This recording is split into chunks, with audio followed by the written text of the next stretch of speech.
বগুড়ায় চলছে বিএনপির তারুণ্য সেমিনার। সেখানে আছেন সহকর্মী মোহন আখন্দ, সরাসরি যুক্ত হচ্ছেন তিনি আমাদের সাথে।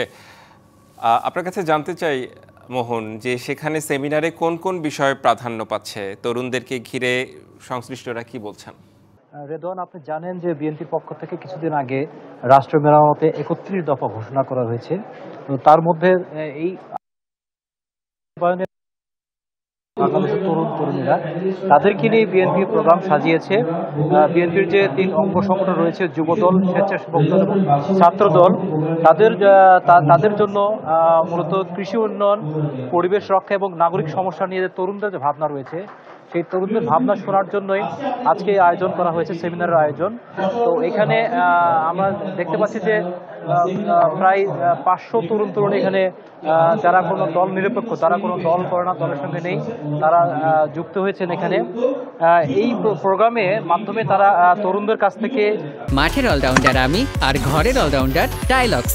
টাইলক্স টয়লেট ক্লিনার, ক্লিন মানেই টাইলক্স।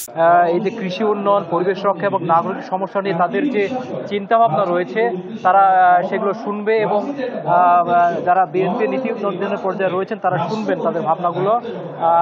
তাদের বক্তব্য, বিএনপি নেতাদের সাথে কথা বলে জেনেছি যে ভবিষ্যতে যদি বিএনপি রাষ্ট্র ক্ষমতায় আসে,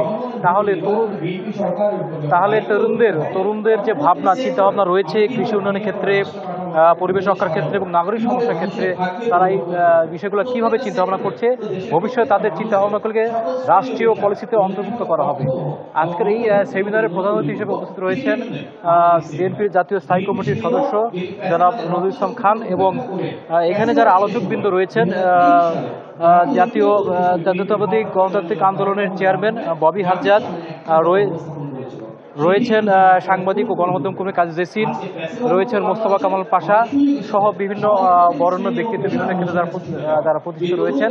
তো এই ছিল আজকে সেমিনার থেকে। রেদওয়ান। জি মোহন আখন্দ, ধন্যবাদ আপনাকে।